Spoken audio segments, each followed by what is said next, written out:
అచ్చా ఓం శాంతి. స్త్రీమూర్తులందరికీ కూడా ఇప్పుడు అందరూ ఏంటంటే ఇప్పుడు మనకి కార్తీక మాసం అయిపోయింది, చివరికి వచ్చేస్తుంది. రేపు వచ్చి మన ఆంధ్రప్రదేశ్లో చాలా ఎక్కువగా ఉంటుంది. మన భారతదేశంలో ఉంటాయి మూలమూలలు ఎక్కడ ఆచార వ్యవహారాలని.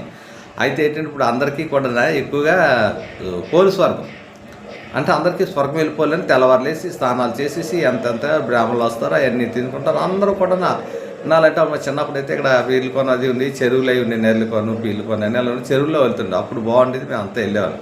అంటే దీపాలన్నీ తీసుకెళ్ళి కార్తీక దీపం చూపించారు కదా, అలాగే దీపాలన్నీ తీసుకెళ్ళి అంతా అన్నమాట. అంటే ఆ దీపాన్నే పరమాత్ముడికి అన్నమాట. మరి ఎందుకంటే ఆ పరమాత్ముని కోసమే ఈ అన్నీ చేసి అతను స్వర్గం అంటే ఇక్కడ అంటారు కదా. మరి పోలు అనేది ఏంటంటే పోలు అంటే అది ఆత్మ అనమాట, పోలేరమ్మని అంటారు అనమాట. అంటే పోలి స్వర్గం అనేది ఆత్మ అనమాట. అంటే ఆత్మ గుర్తుగానే ఏంటంటే జ్యోతి స్వరూపుడు. మనం అంతా కూడా దీపం చుట్టేగా తిరుగుతున్నాయి అన్ని కథలన్నీ కూడా. మన యశ్వంత్ అనొచ్చు, ఆ జ్యోతి దర్శనం చేసుకుంటాం. ప్రతి దివ్య జ్యోతి అంటాం, పరమ జ్యోతి అంటాం. అంటే జ్యోతి అనేటప్పటికి ఏంటంటే ఆత్మ మాట. ఈ అన్నిటికీ ఏంటంటే తండ్రి పరమాత్ముడు శివుడు అనమాట. శివుడే అసలైన మూలకాలను, అతని నుంచే మనకి ఈ ఆత్మజ్ఞానం అది లభిస్తుంది. ఇప్పుడు అందరూ చక్కగా పోల్చారు. ఈ 30 రోజులు చేసిన తర్వాత స్వర్గానికి వెళ్ళాలి.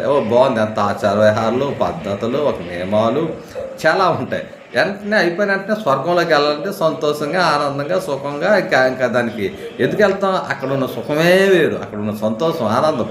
అంటే దుఃఖం అనేది ఉండదు. ఈ ఎప్పుడైపోయిందో 1 నెల 11వ నెల ఈ స్వర్గానికి వెళ్ళేది టీము ఒకటి అని చెప్తారు పరమాత్మ. మన నెంబర్ 1 ఈ ఒకటి స్వర్గానికి వెళ్ళిన తర్వాత నెక్స్ట్ నుంచి ఏంటవుతుంది? నరకం తాలూకు పనుల్లోకి వెళ్ళిపోతాం. మాల వేసుకుంటాం. ఈ మాలలో కూడా అంత ఎక్కువగా ఏంటంటే ఈ కార్తీక మాసాలు మాలలు అందరూ వేస్తారు. శివమాల, అయ్యప్ప మాల అన్ని మాలలు వేస్తారు. సో మాల వేసిన 40 రోజులు అందరూ స్వర్గంలో ఉన్నట్టే. ఆ ఆధ్యాత్మిక విలువలు, ఆ తాలూకా క్వాలిటీలు, ఆ తెలియని ఒక అనుభూతులు, ఫీలింగ్లు అందరికీ ఒకసారి రిసల్ వేసిన తర్వాత ఉంటాయి. ఇంకా తర్వాత ఎప్పుడైతే ఇవన్నీ అయిపోయింది, కంప్లీట్ అయిపోతుందో మరి స్వర్గంకి వెళ్ళాలి కదా. స్వర్ణయోగం కర్మలు ఉండవు, బాధలు, కష్టాలు, దుఃఖాలు. అంటే ఇక జనరల్గా ఏంటంటే మేము అనుభవాత్మనే కనుక అంటాం. ఏం చేస్తారు? పేకార్లకు వెళ్ళిపోతారు, మందులు తాగుతారు, ఇంకా ఈ ఇంకా కుర్రోళ్ళు చూస్తాం.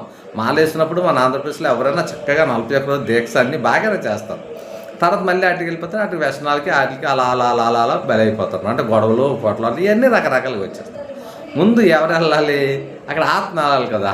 ఆత్మ ఎక్కడ వెళ్ళింది? ఆత్మ వెళ్ళదు కదా. ఆత్మ ఇంట్లో ఉన్నప్పుడు చెరువులోనే వదులుతారు దీపం, నదుల్లోనే వీటిలోనే వదులుతారు.